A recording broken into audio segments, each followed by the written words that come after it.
안녕하세요. 참 오래 살다 보니까 별의별 일이 다 생기는 것 같네요. 저는 평범한 집안에서 자라 평범한 인생을 꿈꾸고 있었던 한 여자였습니다. 하지만 아버지 사업이 제가 고등학생 때 쫄딱 망하면서부터 제가 꿈꿔왔던 일들은 모조리 물거품이 되어 버렸어요. 경기 침체로 인해서 아버지가 운영하던 금방이 휘청이게 되었고, 은행에서 갚지 못한 돈 때문에 압류가 되고, 저희 집은 한순간에 나락으로 가게 된 것이었지요. 그래서 저는 원래 고등학교에서 전교 1등을 하다가 갑작스러운 집안 형편으로 인해 강원도로 이사를 가게 되었어요. 거기서 저는 전학생이라는 이유만으로 왕따를 당하고 애들한테 무시를 받고 괴롭힘 당하기 일쑤였지요. 굉장히 하루하루 사는 게 힘들었습니다. 그렇다 보니까 공부에 집중하지 못하고 저의 인생은 소위 나락을 향해 갔습니다. 나 어떻게 일어나지? 우리 집안은 망했고 나는 전교 1등 하다가 지금은 바닥을 기고 있으니까 내가 할 수 있는 것은 아무것도 없어. 내 인생은 왜 이렇게 서글프고 우울한 거야? 도대체 나는 왜 이렇게 인생이 비참하게 된 거야? 하면서 매일 밤을 엉엉 울었습니다. 그러다 보니까 항상 베개는 축축했어요. 그걸 알아챈 엄마가 지연아, 너 요새 울다가 잠드는 거니? 너 왜 이렇게 자꾸 요즘 울다가 잠들어? 네가 그러면 그럴수록 엄마 마음이 찢어진다, 지연아. 엄마는 네가 성적이 잘 안 나와도 좋아. 친구들과 사이가 안 좋아도 상관없어. 다만 너는 네 자신을 지킬 줄 알아야 해. 그래야지 네가 건강한 사람으로 다시 살아날 수 있는 거고, 그게 너를 행복하게 만드는 거야. 남들이 너를 싫어하고 세상이 네 뜻대로 안 되어도 너는 너를 믿어야 해. 엄마는 저에게 그렇게 말씀하셨습니다.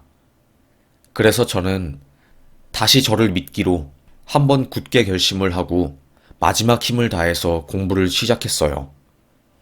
정말 미친 듯이 공부를 하니까 이러다가 쓰러지겠다는 말이 뭔 말인지 알겠더라고요. 매일 학교를 제일 처음 가서 제일 마지막에 문을 닫고 저는 집에 왔습니다. 그렇게 꼬박 1년을 지내니까 저는 다시 원래 공부를 잘했던 저의 모습으로 돌아갈 수 있게 되었고, 대학을 서울로 가게 되었어요. 꽤나 큰 수확이었지요.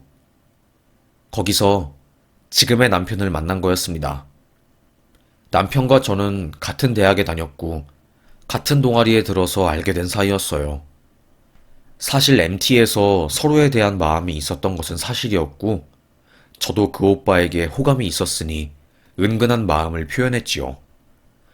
그러다가 1박 2일로 간 MT에서 급격하게 친해져서 저희는 사귀게 되었습니다.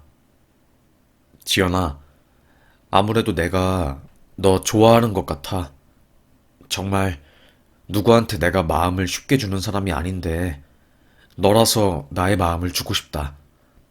나 너 좋아한다, 지연아. 내가 너 힘들지 않게 해줄게.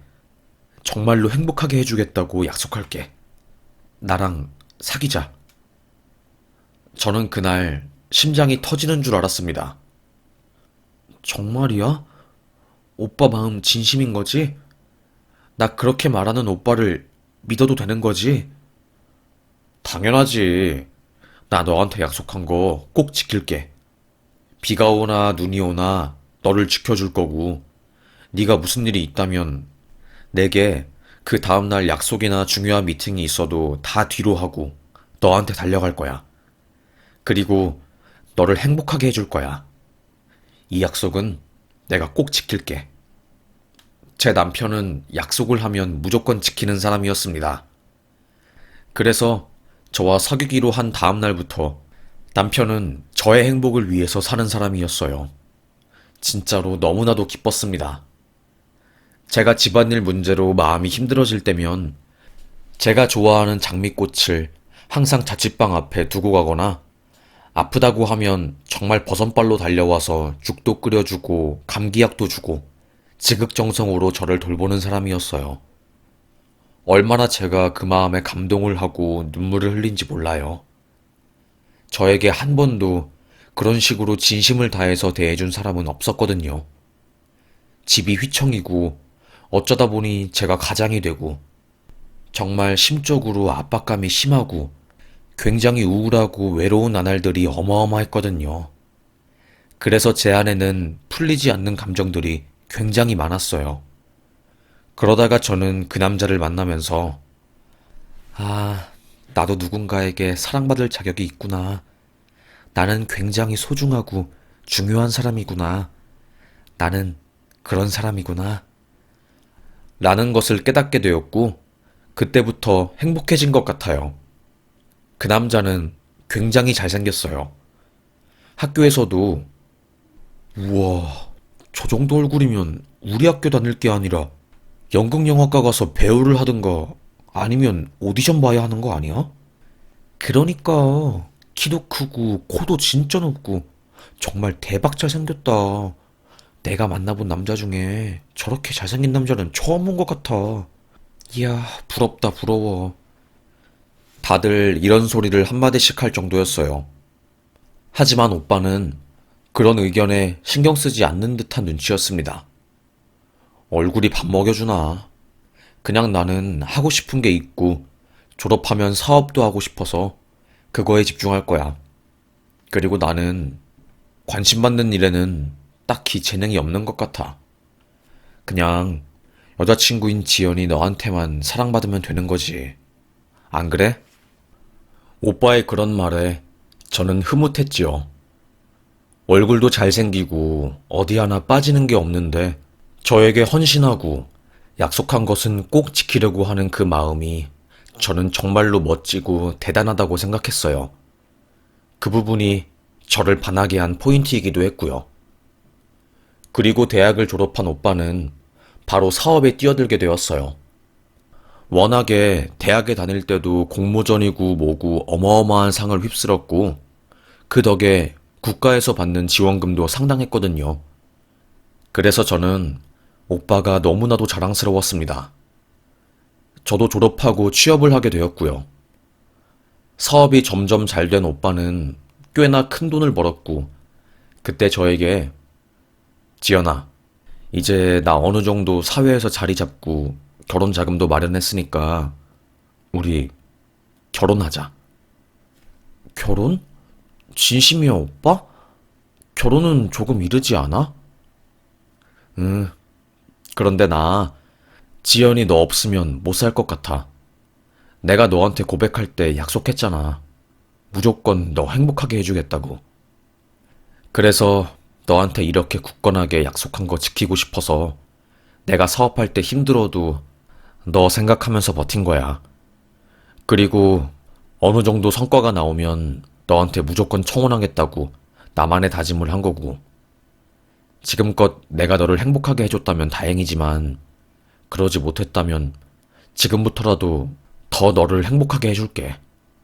나랑 평생을 함께 해주겠니? 저는 누군가 저를 든든하게 사랑해주고 항상 저에게 바라는 것 없이 저를 있는 그대로 사랑해준다는 그 마음에 너무나도 감동을 받았어요.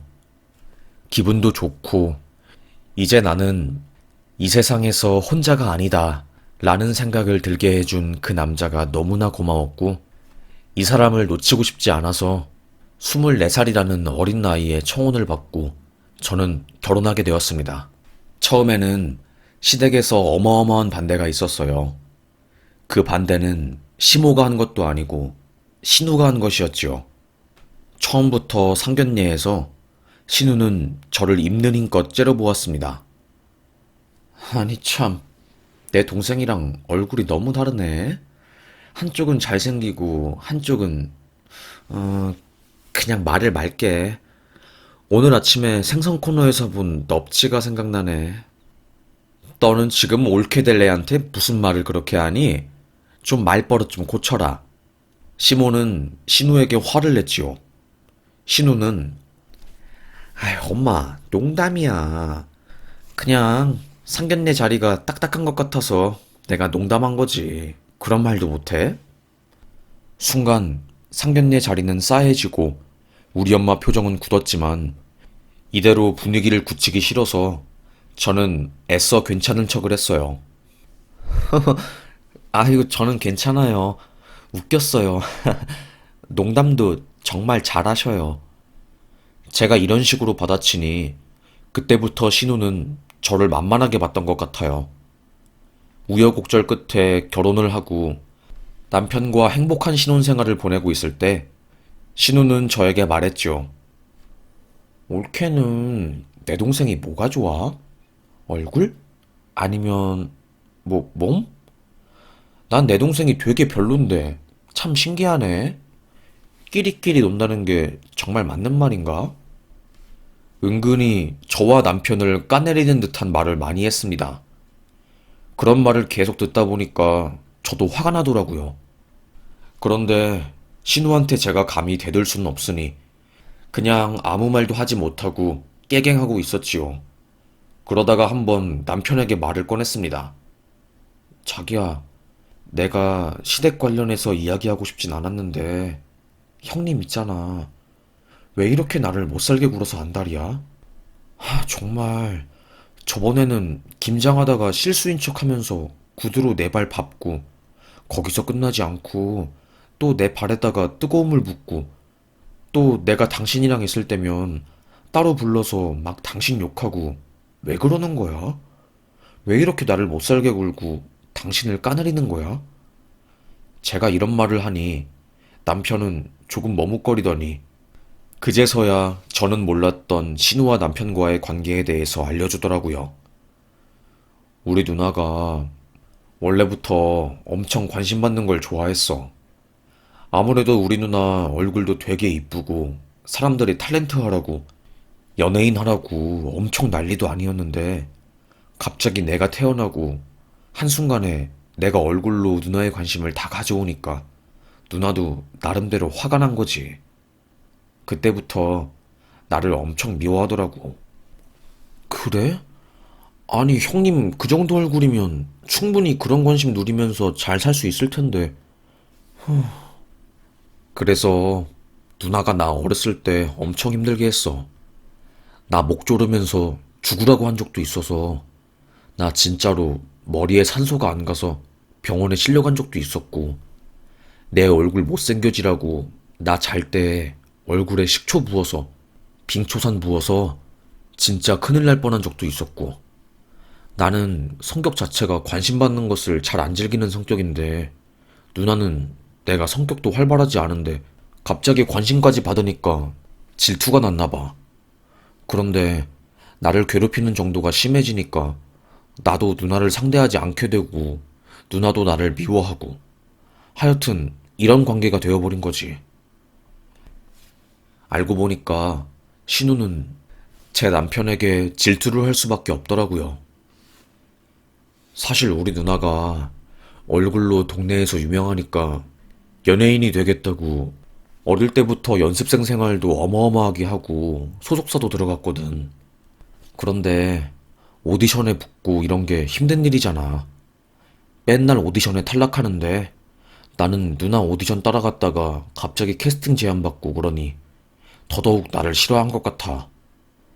그래서 나를 위해서, 그리고 누나를 위해서 내가 누나 곁에 안 가겠다고 선언한 이후로 멀리 떨어져 지내고 있는데 이제 나는 연예인과 상관없는 분야에서 성취를 했는데 누나는 연예인으로서 성공하지 못했으니까 그게 좀 그렇나 봐. 에휴, 나도 모르겠다. 나도 이젠 누나가 싫어.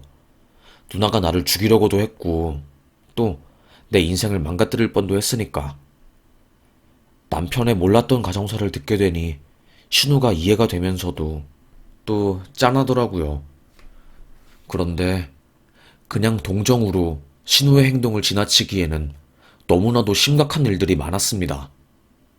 그러다가 결정적인 사건이 터지게 된 거였어요. 저랑 남편은 결혼 초 때부터 서로 아이를 가지기를 간절하게 원했어요. 여보, 나는 아이들 많이 낳고 싶고, 그래서 행복하게 복작복작한 가정을 꾸리고 싶어. 정말 이게 내가 원하는 삶이야. 강력하게 남편에게 아이 많이 낳고 키우고 싶다고 어필을 했고, 정말 많은 노력을 했습니다.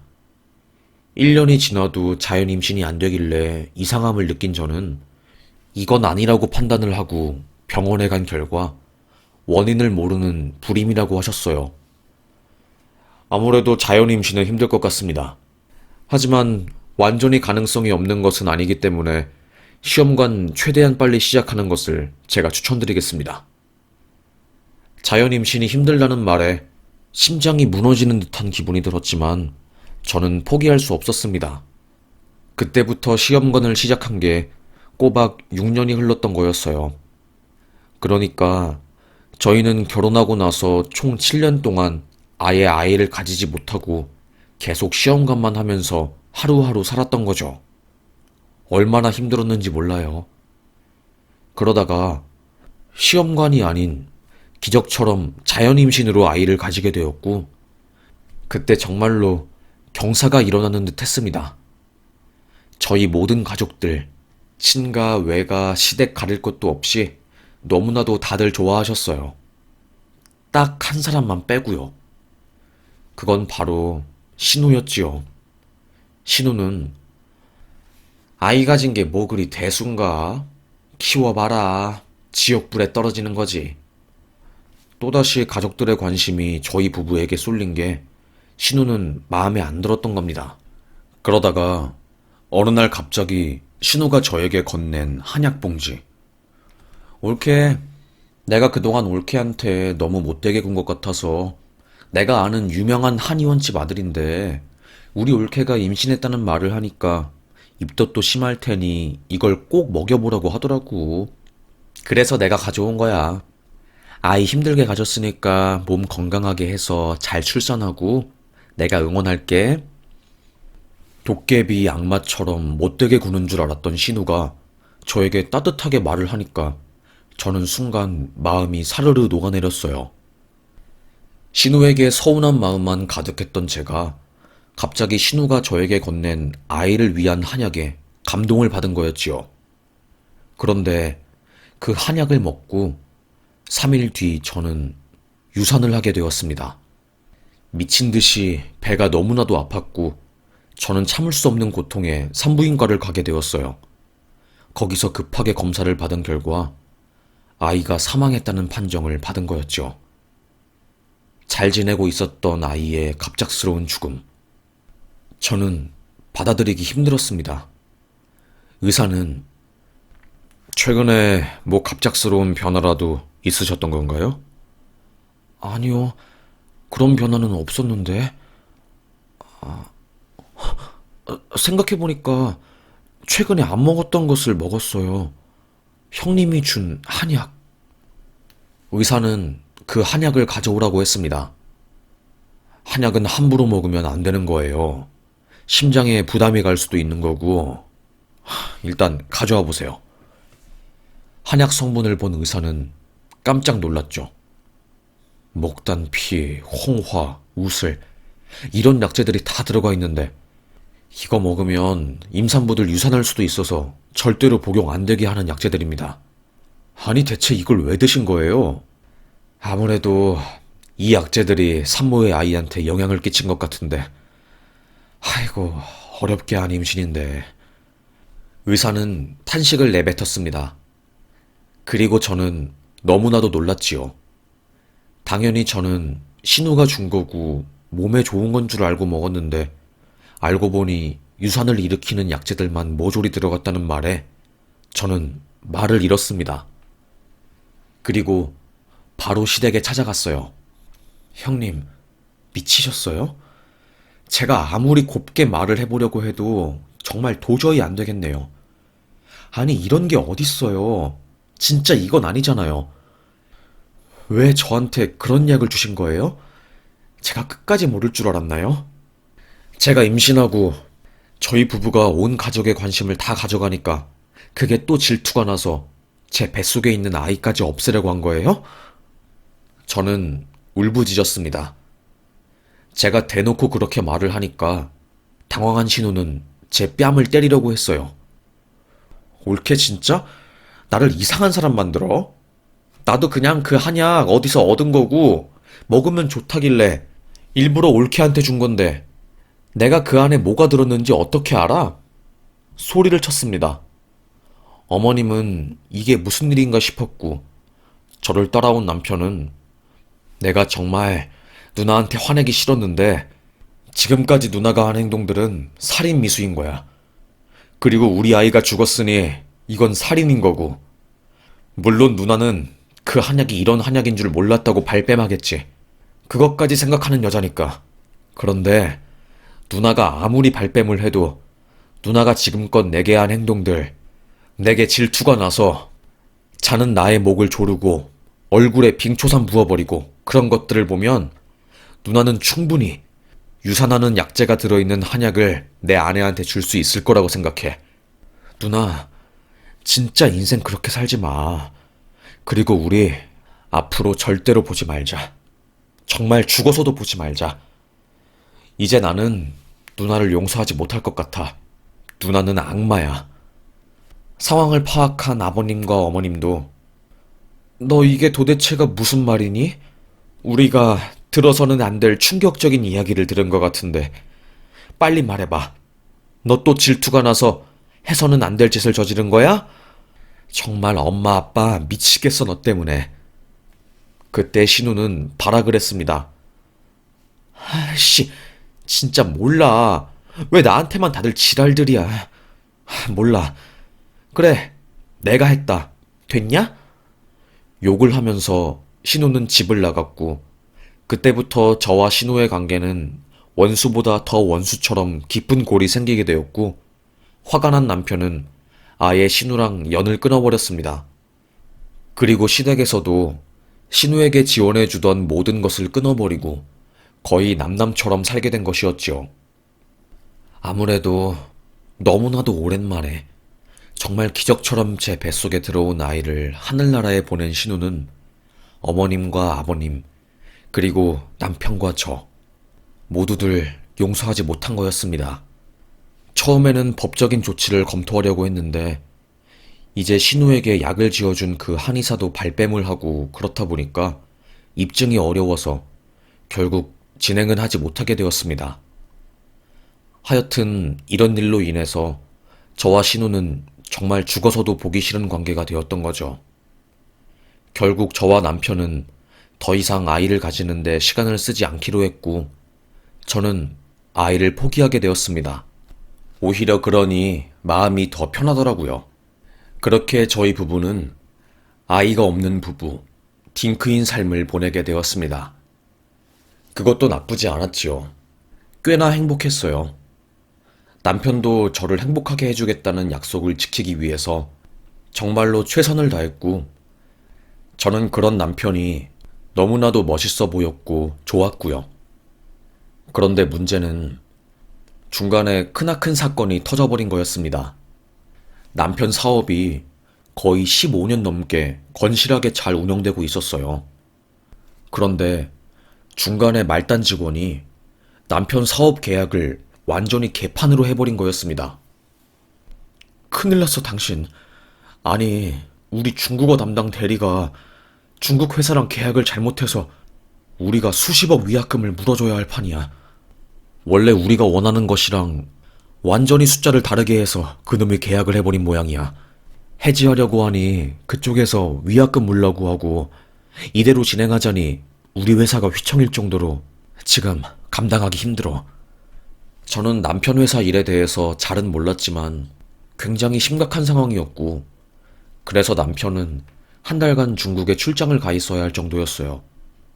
하지만 결국에 중국 쪽에서 협의 의사가 없게 되었고 남편의 회사는 위약금을 무는 대신에 결국 계약을 그냥 진행하게 되었는데 엎친 데 덮친 격으로 남편 회사가 가지고 있는 공장에서 큰 불이 나면서 정말 큰일이 나게 된 겁니다.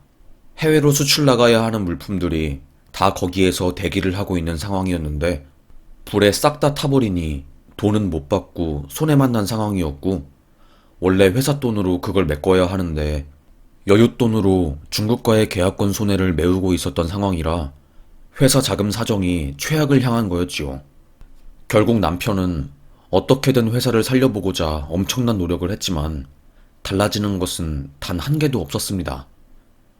결국 파산을 하게 되었고 남편은 그야말로 한순간에 폭삭 망해버린 거였죠. 잘 나가던 사람이 한 직원의 실수로 파산까지 하고 어마어마한 손해를 봤으니 얼마나 정신적으로 힘들었겠어요. 결국 남편은 쓰러진 거죠. 급격한 스트레스로 인한 뇌출혈이었고 일주일 동안 일어나지 못했습니다. 당신, 나는 당신이 어떤 모습이어도 상관없어. 당신이 죽으면 나는 어떻게 살라고. 당신 제발 일어나줘. 사업 망해도 상관없어. 언제 내가 당신한테 돈 많이 벌어오라고 했어? 나를 행복하게 하는 것은 당신이 벌어오는 돈이 아니라 당신이 내게 주는 그 사랑이었다고. 제발 당신, 제발. 정말 다행히도 남편이 기적적으로 눈을 뜨게 되었어요. 하지만 인지를 담당하는 뇌 쪽이 손상이 심한 상황이었고 몇 년간의 시간을 두고 꾸준한 언어치료 재활이 필수적이었습니다. 그런데 문제는 언어치료라는 게 의료보험이 안 되는 치료였어요. 한 번 받을 때 40분에 7만 원이었고 그걸 자주 받아야 하는데 주부인 저에게는 큰 돈이었지요. 그때 시댁한테 손을 벌리기도 힘든 상황이었습니다. 결국 저는 청소부 일을 하기로 결심했어요. 대학 졸업 후 몇십 년 동안 남편 회사에서 일을 하거나 가정주부 삶을 살았던 제가 갑자기 일을 하기란 쉽지 않았지요. 그나마 만만한 것이 청소일이었고 저는 한 대학의 청소부로 들어가게 되었습니다. 그래도 조금은 힘드실 거예요. 지금 대학생들 시험 기간이고 쓰레기가 굉장히 많이 나오고 있거든요. 원래는 저희가 중간에 청소부를 뽑진 않는데 지금 한 아주머니께서 쓰러지셔서 급하게 뽑게 되었습니다. 알고 보니까 대학에서 청소부들의 근로 환경이 너무나도 안 좋은 상황이었고 거의 뭐 3평 남짓한 창고에서 청소부들 9명이 먹고 쉬고 몸을 누이다 보니까 무리가 온 거였어요. 그래서 한 청소부께서 더위를 이기지 못하고 쓰러지신 거고 그 빈자리를 제가 대신한 거였지요. 제가 처음에 출근했을 때는 다른 청소부들이 다들 시위를 하고 피켓을 만드는 상황이었어요. 저는 뭐가 뭔지 모르는 상황이었지요. 어쨌든 저는 돈을 벌어야 하는 입장이니까 고용주인 학교 측의 눈에 띄기 싫었고 피켓 만드는 것을 무시하고 막 일을 열심히 했습니다. 그러다가 한 청소부께서 저에게 간곡하게 부탁을 하시더라고요. 대타온 사람들이 이렇게 열심히 일을 해주면 학교 측에서는 우리의 존재가 언제든지 대체 가능한 사람들이라고 생각합니다. 그래서 힘든 거 아시지만 이번에 피켓 들고 시위하는데 같이 동참했으면 좋겠어요. 우리 정말 힘들어요. 저에게 눈물을 글썽이면서 저보다 좋기 10살은 많아 보이는 분께서 말을 하시는데 제가 동참을 안 할 수가 없었습니다. 그렇게 저는 피켓을 들고 그나마 그 청소부 중에서 가장 나이가 어리다는 이유만으로 시위대 선두에 서게 되었어요. 저는 이제 피켓을 들고 청소부 환경 개선을 외치고 있었지요. 그런데 그때 거의 10년간 연이 끊겼던 신호가 보이는 겁니다. 제 눈앞에요. 저는 순간 온몸이 얼음이 되어버렸어요. 아니, 형님? 참, 이게 누구야? 나를 그렇게 무한하게 만들고 곤란하게 해서 우리 집에서 나 완전 왕따 만든 올케 아니야? 그렇게 잘난 올케께서 우리 동생 사업 망하니 여기서 청소부 일하고 있구나. 나는 여기서 교수하는데 올케는 청소부 핫바리 같은 일하고 이 피켓은 또 뭐야? 하면서 손으로 제가 들고 있는 피켓을 팍 밀치더라고요. 그때 제가 중심을 못 잡고 뒤로 팍 하고 넘어졌고 청소부들과 학교 정문에 있는 학생들이 저를 일제히 쳐다보았습니다. 그때의 신우는 제 얼굴에 있는 마스크를 팍 잡아당기고 손을 놓으면서 제 얼굴에 마스크가 팍 때려지도록 했어요. 제가 아파서 아 이러자 신우는 꼴 좋다. 내가 이렇게 살 줄 알았어. 누구는 여기서 교수하는데 누구는 청소부 일하고 사람 인생 참 몰라? 그치? 그래, 내가 이런 날을 기다려온 거지. 하여튼 처음부터 마음에 안 들었다 싶었는데 에휴, 그래, 평생 이렇게 살아. 남의 똥 치워주면서 세상에서 제일 더러운 일 하면서 살아보라고. 신우의 비아냥거리는 말투에 저는 자존심이 상해서 눈물이 왈칵 나오려고 했습니다. 그때 저에게 시위를 부탁했던 10살 많은 청소부 시위 대표자 언니가 저를 일으켜 세우면서 신우에게 말했어요. 지금 이게 뭐 하는 짓입니까? 교수라는 사람들이 학생들 보는 앞에서 우리에게 이래도 되는 겁니까? 뭐? 불만이면 당신도 교수하든가. 우리는 당신들이 아프든 쓰러지든 관심 없어. 세상은 원래 잘난 사람들한테만 관심을 주는 법이야. 알겠어? 정말 거기 있는 사람들 모두 신우의 행동에 탄식을 내뱉는 듯 했어요.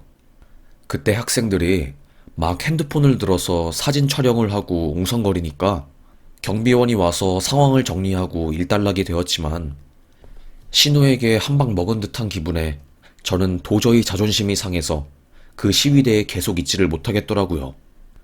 저는 노사팀장한테 말을 하고 일찍 퇴근을 하게 되었습니다. 그리고는 남편의 병실에 가서 그날 얼마나 많이 울었는지 몰라요. 정말 눈이 팅팅 부은 것 같았어요. 막 진짜 얼굴이 벌개질 정도로 눈물을 흘리고 난 뒤 마음을 비우고 다음날 출근을 하니까 10살 많은 청소부 형님이 이리로 와보라고 하는 겁니다. 그 연극영화과 교수, 어제 자기 어깨 밀치고 쓰러뜨린 교수, 지금 학생들이 그 교수실 앞에 가서 포스트잇 수백 개 붙이고 진짜 난리가 났어. 빨리 가봐. 저는 뒤늦게 상황 파악을 했습니다.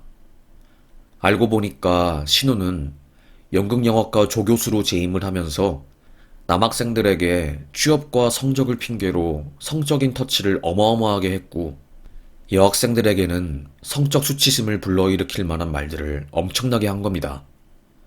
대놓고 학생들을 차별하기도 했고 부적절한 언행들을 하면서 애들에게 해서는 안 될 짓을 한 거였죠. 지금까지는 애들이 무서우니까 가만히 있다가 어제 신우가 저에게 한 행동을 보고 한 연극영화과 학생이 대학교 홈페이지에 자기가 그 교수한테 당한 성적인 일들을 폭로하게 된 거고 그게 큰 불씨가 되어서 너도 나도 학생들이 피해 입은 사실들을 말한 거죠. 소위 그냥 생난리가 났던 거였어요. 학교는 발칵 뒤집히고 화가 난 학생들은 1학년, 4학년 할 것 없이 신우의 사무실 앞에 가서 난리를 친 거였습니다. 그때 예전에 대학가에서 교수에 대한 미투가 터지고 막 난리도 아니었던 때가 있었잖아요. 딱 그 모습이었습니다. 포스트잇이 문 앞에 가득하고 화가 난 학생들은 그 앞에서 노래를 부르고 그냥 장난이 아니었던 거였지요. 정말 당황스러울 정도였어요. 그리고 그 학생들은 저를 보자마자 어제 저희가 그 모습 다 지켜봤어요.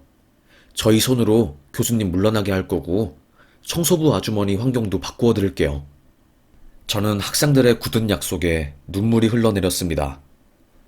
그렇게 학생들은 단합해서 폭로하게 되었고 명예를 중요하게 여기는 신우는 결국 교수직에서 강제로 물러나게 됨으로써 완전히 불명예스러운 일을 겪게 된 거였어요.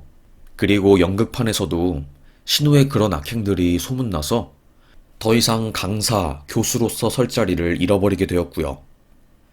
그리고 다행히 학생들이 도와준 덕에 청소부 사람들 환경도 좋아졌습니다.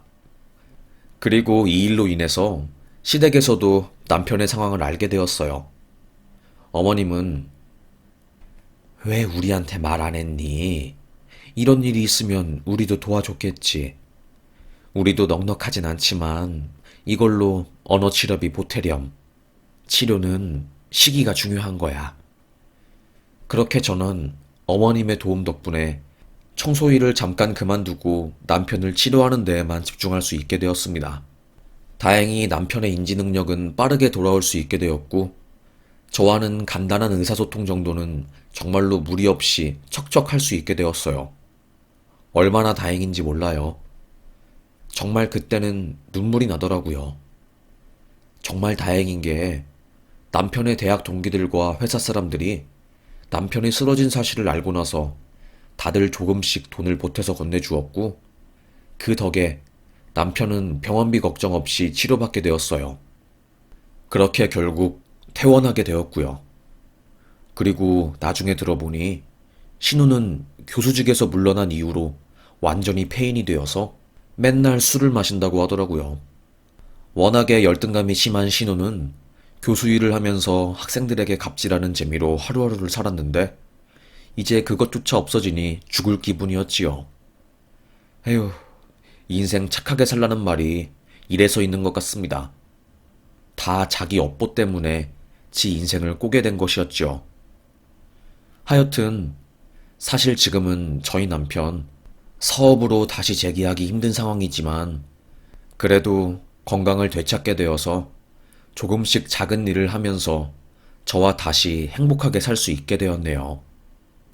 성질머리 고약한 신우는 아직도 50이 넘은 나이에 노처녀 히스테리 부리면서 하던 일도 못하게 되는 지옥구덩이에 빠지게 되었고요. 에휴, 그래도 나름 시원하게 신우에게 복수? 손에 더러운 거 안 묻히고 복수하게 된 것 같아서 좋네요. 누가 보든 안 보든 착하고 정직하게 살아야 하는 것 같습니다. 저희 신우를 보면 정말 자기 인생은 자기가 꼬아버린다는 말이 맞는 것 같아요. 이 말하고 싶어서 이렇게 글을 길게 적게 되었네요. 그럼 긴 저의 인생 이야기 끝까지 들어주셔서 정말 감사합니다. 저는 여기서 사연 끝내겠습니다. 모두들 우리 행복하자고요. 행복하려고 사는 인생이니까요.